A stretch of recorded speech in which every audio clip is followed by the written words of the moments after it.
Hello everyone. Welcome to Programming in C for Beginners. I'm Amit Kumar and this is the third section of our tutorial Elements to C.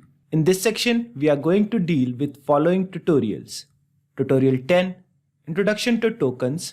Tutorial 11, Comments. Tutorial 12, Keywords. Tutorial 13, Identifiers. Tutorial 14 and 15, Constants. Tutorial 16, Punctuators and Special Characters. And Tutorial 17, Anatomy of a Sample C Program. So without wasting any time further, let's proceed. So this is Tutorial 10, Introduction to Tokens. The phases of learning a language are similar no matter whether it is a programming language or a language for daily communication. Like in English, we first learned the alphabets, then we learned how to form words, then we learned how to form sentences from these words, then paragraph from these sentences, and finally we learned to create various documents. C programming language will also follow the same learning path.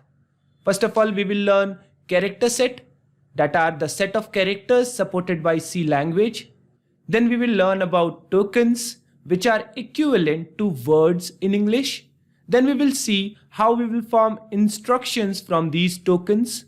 And then we will form programs from these instructions.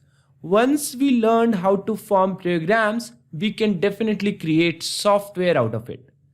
So let's see the character set of C.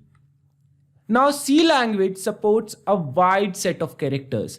Now all the uppercase alphabets and lowercase alphabets are part of C character set along with digits and some special characters. Now you can note down, I have mentioned here uppercase and lowercase alphabets separately, and the reason for that is C is a case sensitive language. And whenever we say a language is case sensitive, we actually want to say that lowercase letters and uppercase letters are different in that language. Now let's see what are tokens, that are the words of programming. Just like words are building blocks in our language, similarly tokens are building blocks of a program. Definitely we are going to form tokens from the available character set. Now there are different types of tokens available in C language, like comments, keywords, identifiers, constants, punctuators, and special characters. Some people used to say that comments are not part of tokens, but they are, because they are also formed from the same available character set. Now in our upcoming tutorials, we are going to deal these tokens in detail.